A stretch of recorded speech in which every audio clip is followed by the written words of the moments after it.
Welcome back to another story of the rugged West. Tonight, we ride into the cold dust of a dying frontier, where silence hides more than sorrow. They say some men talk to fill their loneliness and others listen for ghosts. But out here, sometimes the silence listens back. This is the tale of Elias Boone, a rancher who thought he was buying peace when he paid $5 for a deaf girl at a whiskey auction. He didn't know that what she couldn't say would one day save his life. The auction house smelled of old tobacco and spilled whiskey. Outside, wind scraped against the dry boards of Silver Creek Town, whistling through the cracks like a ghost trying to get in. Inside, ranchers, miners, and gamblers stood shoulder to shoulder, all drunk, all mean. On the platform stood a girl no older than 16, head bowed, hair tangled with dust. A torn paper hung around her neck. Deaf, sold as is. Beside her, a man, her father, red-eyed and swaying with a bottle in hand, shouted, "She ain't good for chores, ain't good for talkin'. Take her for what she's worth." The crowd laughed. Coins clinked. Someone shouted, "Not worth feedin'."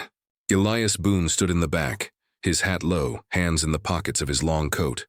He hadn't spoken to a soul since his wife died 3 winters ago, not even to his ranch hands. His eyes were cold but steady, like a man who'd forgotten what mercy looked like. When the auctioneer barked, "Startin' at $1," the room went silent. Boone raised 2 fingers. 2, the drunk father blinked. 2? Boone nodded once. Cash, no one else bid. The room jeered. "She ain't worth the rope you tied her with, Boone." "Guess he's that lonely." Boone didn't answer. He just laid down 2 silver dollars, lifted the girl's chin gently, and said, "Come." She followed him out into the cold night, barefoot, silent, and shaking. The road to Boone Ranch stretched black beneath the moonlight. The girl rode behind him on the horse, clutching his coat. She didn't cry, didn't move. Boone felt the tremble of her breath on his back, small, unsure. At the ranch, he led her inside. "You'll sleep by the hearth," he said quietly, lighting a lantern. Name? She only stared. Her eyes, gray like riverstone, shimmered with fear. Boone sighed, rubbed his neck, and turned away. "No need, then. I'll call you Mira, means look. You do plenty of that." He set a bowl of stew near the fire and stepped outside to breathe. Above him, the stars burned like frozen fires. He'd bought her out of pity, that's what he told himself. But as he listened to the faint sound of her footsteps behind the door, he realized something had changed. The silence wasn't empty anymore. 2 weeks passed. Mira worked quietly, sweeping, mending clothes, feeding the chickens. Boone noticed she watched everything. She'd study the movement of his lips when he spoke. When he dropped a tool, she'd appear instantly, handing it back like she'd been listening all along. One morning, Boone caught her by the barn, drawing shapes in the dust. Strange symbols, circles, and lines. When he approached, she brushed them away too quickly. He frowned. "You understand me, don't you?"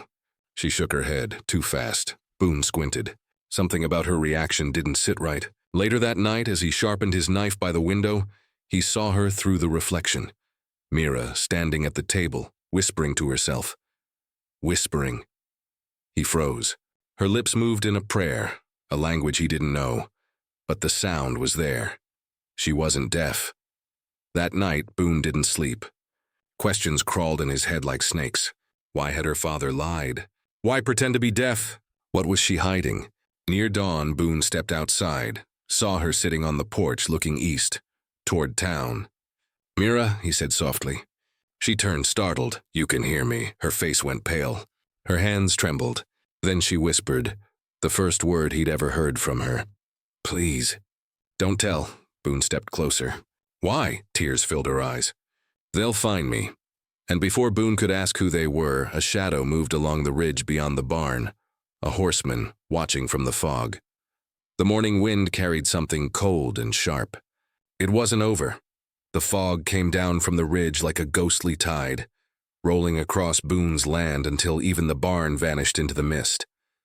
Boone stood still on the porch, his rifle in hand, eyes locked on the distant figure that had been watching them moments before. But when the wind shifted, he was gone. "Mira," he said in a low voice. "Inside now." The girl hesitated, her face pale in the silver light. "Go." She slipped through the door without another word. Boone waited a moment, then stepped off the porch, boots crunching against the cold dirt. He moved through the mist, slow, deliberate, like a man who had hunted before. Near the corral, hoofprints broke the ground, fresh. Whoever it was had been close enough to watch. Boone crouched, brushing the track with his hand. One horse, unshod, Apache style. His jaw tightened. Hell. He turned back toward the cabin where a faint glow spilled from the window. Mira stood there, watching him, hands pressed to the glass. Her eyes told him everything, fear, guilt, and something else. Shame. Boone holstered the rifle and walked in. "You lied to me," he said. She opened her mouth, but no words came out. "I saw you talking. You can hear. You understand every word I say." "Why?" Her lips trembled. Because if I speak, they'll find me faster." Boone frowned. "Who?" She swallowed hard. "The men who killed my mother." The words hit him like a hammer. Boone set the rifle down slowly. "Start talking, girl." Mira sank to the floor near the fire. Her hands were shaking, her voice barely above a whisper. "My father wasn't drunk because of me. He drank because of them. He gambled everything, the land, our horses, and lost it to a man named Cade Rourke. When he couldn't pay, Cade took me. Said I'd be worth more sold off than kept alive." Boone's eyes narrowed. "Cade Rourke. The trader from Dry Mesa?" She nodded. "He deals in people. Women, mostly. I ran away, my father. He thought selling me cheap would keep Cade from killing him." Boone rubbed a hand over his beard. "And you pretended to be deaf?" "If I couldn't talk," she said, "no one would ask where I came from. No one would know I'd heard Cade's name." Boone exhaled slowly. It made sense now, the fear, the silence, the way she flinched at every sound of a horse. But Cade Rourke wasn't the kind of man to let something go. Later that night, Boone sat on the porch with a cigarette burning slow between his fingers. The fog had lifted, but a storm brewed beyond the hills. Every instinct in him said this wasn't over. He'd known men like Rourke, born cruel, made rich by fear.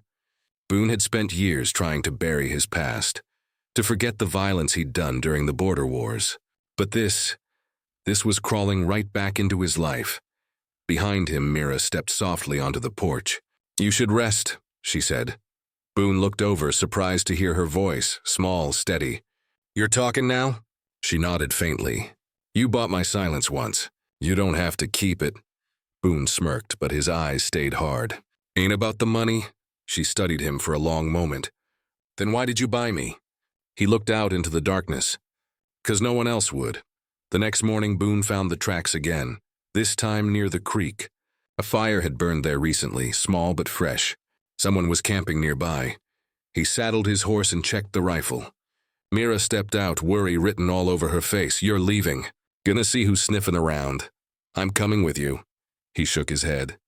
"You stay here, lock the door. If anyone rides up, you don't open it, no matter what they say." She looked like she wanted to argue, but the look in his eyes stopped her. Boone had that old soldier's stare, calm but unbreakable. He rode off into the fog, heading toward the ridge.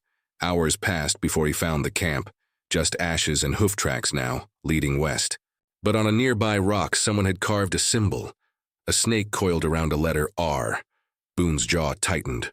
Rourke's men. As Boone turned to head back, something flickered at the edge of the trees. A glint of metal, then the crack of a rifle. The bullet grazed his shoulder, spinning him half around. He dropped behind a fallen log, blood soaking into his sleeve. Another shot whistled past, close enough to burn the air. Boone gritted his teeth, raised his Winchester, and fired twice into the brush. A shout answered, then silence. He waited, breath heavy, until the only sound left was the wind. When he finally crept forward, he found a dead man in a duster coat. Rourke's brand burned into his neck, and in the man's pocket, a folded piece of paper with 3 words scrawled in charcoal. "We found her." Boone rode back fast, blood dripping from his arm. The sun was setting red across the valley when his ranch came into view, and he froze. The barn door was open. Smoke was rising from the chimney, too thick, too black. "Mira." He kicked the horse hard, charging up the hill. By the time he reached the cabin, fire licked the windows and the door hung open. "Mira," he shouted again. From inside, a voice answered, soft but sharp through the crackle of flames. "Elias." "Behind you!" Boone spun, just as a shadow stepped out of the smoke holding a pistol to his chest. "Rourke sends his regards," the man sneered. Boone's eyes hardened. "Tell Rourke I ain't done yet." The hammer clicked. The shot roared. The world erupted in fire and sound. The gunshot cracked through the smoke-filled air, echoing against the burning cabin walls. Boone dropped hard, the bullet grazing his side as he rolled behind a trough. Splinters flew from the wooden post beside his head. He returned fire, one clean shot. The gunman staggered back, clutching his throat before collapsing into the dirt. "Mira," Boone shouted, coughing. Through the thick black smoke, he barreled through the doorway, arm over his mouth, searching through the orange haze. The fire was eating the cabin alive, flames crawling up the logs, swallowing everything in their path. Then he saw her. Mira was crouched near the hearth trying to drag a wooden chest out from beneath a beam that had fallen across it. Boone yanked it away and hauled her to her feet. "Move!" They burst through the back door just as the roof came down. The sound of the collapse was deafening, a thunderous crash that shook the ground beneath them. The night glowed with red and ash. Boone pulled her into the open air and didn't stop until they reached the barn. He sat her down, catching his breath, smoke still clinging to his coat. "You hurt?" She shook her head, coughing. Your side." He looked down. Blood had soaked through his shirt. "Just a scratch." Mira's hands trembled as she tore a strip from her dress and pressed it against the wound. Boone winced but didn't move. "Who was he?" "One of Rourke's," she whispered. "But if he found me here, means Rourke's close." Boone clenched his jaw. "Close enough to burn me out." The next morning, the ranch was nothing but smoke and ruin. The barn had survived, but everything else gone. Boone stood by the ashes, hands on his belt, silent. Mira watched from a few steps away, guilt heavy on her face. "I'm sorry," she said softly. He didn't look at her. "Don't be. This ain't your fault." "But he came for me." Boone turned then, eyes like iron. "And he'll regret it." He picked up his rifle, checked the chamber, then grabbed a saddlebag from the barn. "We're heading north. There's a safe town up by Clear Creek. You'll stay there till I deal with Rourke." Mira shook her head. "No, I can help." Boone stared at her, really looked at her. The girl he'd bought in silence now stood with a fire in her eyes he hadn't seen before. "You ever shot a gun?" he asked. She hesitated. "No?" "Then you can help by staying alive." They rode hard through the valley, past the river, up into the pine hills where the air turned colder. Boone's wound burned, but he kept going. By sundown, they made camp under a ridge of rock. As Boone set up the fire, Mira sat nearby, watching the horizon. "Why are you doing this for me?" she asked. Boone didn't answer at first. He struck a match, lit a cigarette, and stared into the flames. "'Cause someone once did the same for me." She looked at him. "Your wife?" His eyes darkened. "She was killed. Same kind of men. Thought I'd buried all that. Guess I was wrong." The silence between them stretched, heavy but not cold. Mira shifted closer to the fire, her face flickering orange in the glow. "You're not like them," she said softly. "You still care." Boone looked at her then, really looked. The girl wasn't trembling anymore. Her voice was steady, her gaze clear. He realized she wasn't just running, she was planning. "What's Rourke really after, Mira?" he asked. "It ain't just revenge," she hesitated. "He thinks I have something. Something my father stole from him." Boone frowned. "Stole what?" She reached into the chest she'd saved from the fire, the one she'd nearly died to pull free. From inside, she pulled out a small pouch. Inside, it was a piece of paper, yellowed and torn, with a crude map drawn on it. "This," she said. "It's a claim. A silver mine. Rourke killed my mother trying to get it." Boone stared at it, realization dawning. "That's why he sold you." "He wanted the claim clean," she nodded. "My father hid it. He told me never to speak of it." Boone folded the paper slowly, eyes narrowing. "Then we ain't running anymore," Mira blinked. "What do you mean?" He looked up at her, the firelight glinting off his eyes. "We ride for Dry Mesa at dawn." By the next morning, the wind had turned sharp and cold. They packed what little they had and rode out. The trail wound through canyons that whispered with echoes of old gunfire and crows. By midday, they reached the ridge overlooking Dry Mesa, a stretch of old shacks and saloons at the edge of nowhere. Smoke rose from the chimneys, and Boone could see the Rourke Trading Post sign gleaming in the sunlight. "That's where he is," Boone said quietly. Mira's hand tightened on the reins. You can't take him alone, Boone smirked. I ain't alone. He handed her a revolver, old, heavy, but loaded. You know how to listen. So listen close when I say shoot. Mira stared at the weapon, then at him. You trust me with this?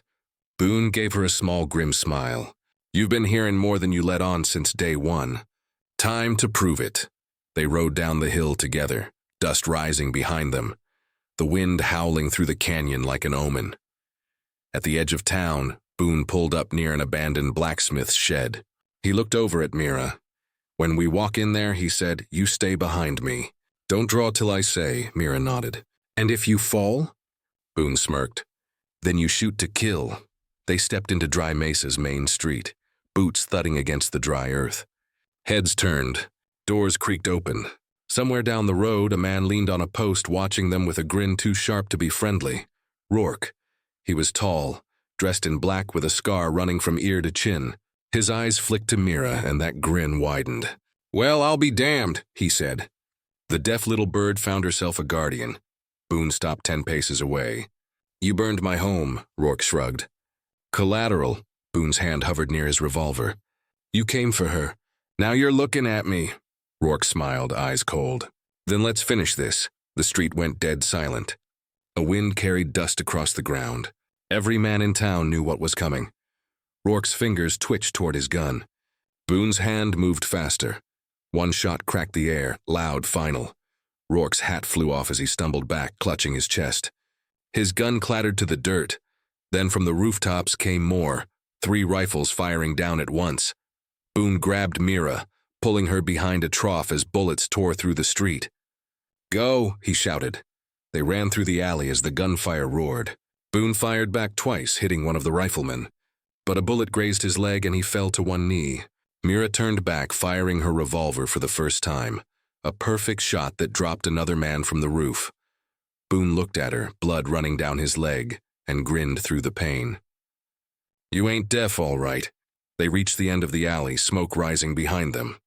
But before they could mount up, a shadow moved in the dust ahead. Rourke, somehow still standing, bleeding but alive, raised his pistol one last time. And Mira, without hesitation, lifted her revolver and fired. The shot echoed across Dry Mesa. Rourke fell. This time, for good. Boone limped toward her, the air thick with gunpowder. You done good, girl. She looked at him, eyes wet with tears and smoke. Is it over? He nodded slowly. It's over. But somewhere deep in Boone's gut, he knew better. Something about the map, about Rourke's men. Told him this fight wasn't finished yet. He glanced at the rising sun and muttered, not by a long shot. The dawn came cold and sharp, like a knife scraping over the bones of the land. Boone and Mira rode through the gray mist, leaving Dry Mesa and its dead men behind. The air smelled of gunpowder and blood, and the sound of their horses' hooves echoed through the empty canyons. Boone's wound throbbed with every step, but he didn't slow. His jaw was set, eyes fixed on the rising sun. They stopped by an old creek bed where the map led, a stretch of broken hills and scrub oak. Nothing but rocks and silence. Mira dismounted, clutching the folded map close to her chest. This is it, she said softly. Boone looked around, scanning the horizon. Don't look like much of a silver mine. She knelt near a ridge of stone, brushing away dirt and dried leaves until she found a wooden marker buried deep, carved with a single letter. B. Boone froze. He'd seen that mark before, years ago, on a claim he and his wife had staked before she died. He crouched beside her, heart pounding. Where'd your father get this map, Mira? She looked confused. He said he found it after a fire. Near Red Bluff Ranch. Boone felt the air leave his chest. That was my ranch, Mira blinked. Your wife, she was killed when our cabin burned. I thought it was Outlaws. He looked away, jaw tight. But it was Rourke. He wanted this mine all along. Mira stared at the symbol again, realization dawning. This isn't my family's claim. Boone shook his head slowly. No, girl. It's ours. They sat there in silence as the wind swept over the hills. Boone's hands trembled, part rage, part disbelief. All these years he'd buried his past in the dirt, convinced nothing good ever came from digging it up. And now here was the proof. The same silver vein that had once cost him everything. Mira spoke softly. Then it's yours, not mine. Boone looked at her, eyes steady. You bled for it, same as me. You keep half, she frowned. Half? You saved me. You gave me a home, he smiled faintly. And you gave me something I thought I'd lost. A reason to care again. Mira lowered her head, voice trembling. I just wanted somewhere to belong. Boone stood, holstering his gun.